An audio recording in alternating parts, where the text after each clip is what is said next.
वही बोल रही हैं जी मैडम जी प्लीज। अध्यक्ष महोदय,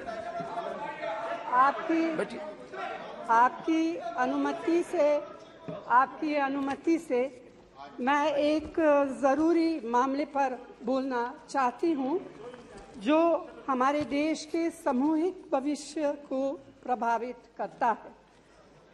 महामारी शुरू होने के बाद से हमारे बच्चों को, जो हमारा भविष्य है, उन्हें सबसे ज़्यादा नुकसान हुआ है।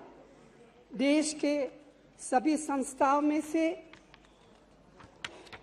स्कूल ही सबसे पहले बंद हुए थे और सबसे आखिर में खुले हैं। जब स्कूल बंद हुए थे तो मिड डे मील की व्यवस्था भी रुक गई थी। ये तो राष्ट्रीय फूड सिक्योरिटी एक्ट और सुप्रीम कोर्ट के आदेश थे, जिनके कारण लोगों को सूखा राशन दिया गया। लेकिन बच्चों के लिए सूखा राशन, पके हुए पौष्टिक भोजन का कोई विकल्प नहीं है। ये सच है कि हमारे बच्चों के परिवारों की आजीविका में बहुत बुरे संकट का सामना करना पड़ा है। ऐसा संकट जिसका सामना बीते वर्षों में कभी नहीं हुआ था। लेकिन अब जैसे जैसे बच्चे स्कूलों में वापस आ रहे हैं, उन्हें और भी बेहतर पोषण की आवश्यकता है। यही नहीं, मिड डे मील से उन बच्चों को वापस स्कूल लाने की भी मदद मिलेगी जो इस महामारी के दौरान स्कूल छोड़ चुके हैं। अध्यक्ष जी, नेशनल फैमिली हेल्थ सर्वे 2019-21 के अनुसार हाल के वर्षों में 5 वर्ष से कम आयु के वो बच्चे जो बेहद कमज़ोर है, उनका प्रतिशत 2015-16 की तुलना में बढ़ा है। यह चिंताजनक है और इसे रोकने के लिए सरकार को हर संभव प्रयास करना चाहिए।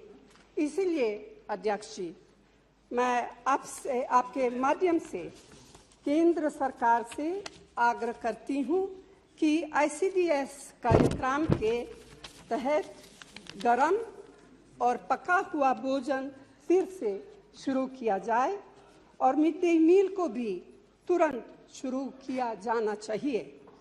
पौष्टिक भोजन सुनिश्चित करने के बजट में प्रावधान किए जाने चाहिए और साथ ही आंगनबाड़ियों के माध्यम से गरम पका हुआ भोजन 3 साल से कम उम्र के बच्चों को और गर्भवती और स्तनपान कराने वाली महिलाओं के लिए भी उपलब्ध होना चाहिए और इसके लिए कम्युनिटी किचन शुरू करने का प्रावधान करना चाहिए। तो अध्यक्ष जी, मैं उम्मीद करती हूं कि उसे जल्दी से जल्दी लागू किया जाएगा। धन्यवाद। श्री सुकांत मजूमदार जी।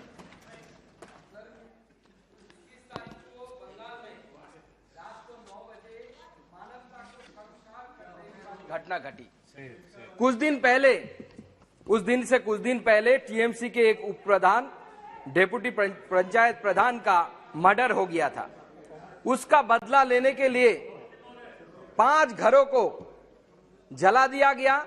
सिर्फ इतना ही नहीं, लोग उस जलते हुए घर से बाहर ना आ पाए, इसलिए बाहर से घर के दरवाजे को ताला चाबी से बंद कर दिया गया और 10-12 लोग, उनमें बच्चे भी हैं और सभी माइनॉरिटी कम्युनिटी से बिलोंग करते हैं, सबको जलाकर राख कर दिया गया और पूरी मानवता वहां रोती रही।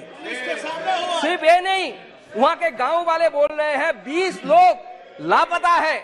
गांव वाले बोल रहे हैं पुलिस के सामने ये कांड किया गया।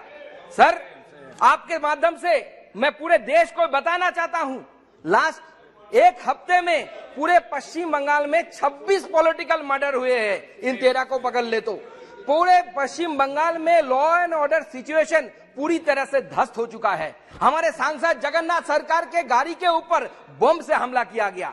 2 मई के बाद से कंटिन्यू वहां पे विरोधियों के ऊपर पोस्ट पोल वायलेंस चल रहा है। माननीय चेयरमैन सर, इसलिए हम चाहते हैं पश्चिम बंगाल में केंद्रीय हस्तक्षेप चले और केंद्रीय सरकार यहाँ पे अपना जो अधिकार है संविधान में दिया गया है उस अधिकार को केंद्र सरकार प्रयोग करे और उस अधिकार को केंद्र सरकार प्रयोग करके जो उपयुक्त धारा है हमारे संविधान में दिया गया है उस धारा का प्रयोग करके पश्चिम बंगाल के लोग नो नहीं Shri M Gurumurthy ji,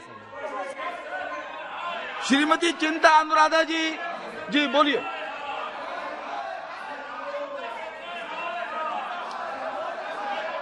Thank you, Chairman, sir.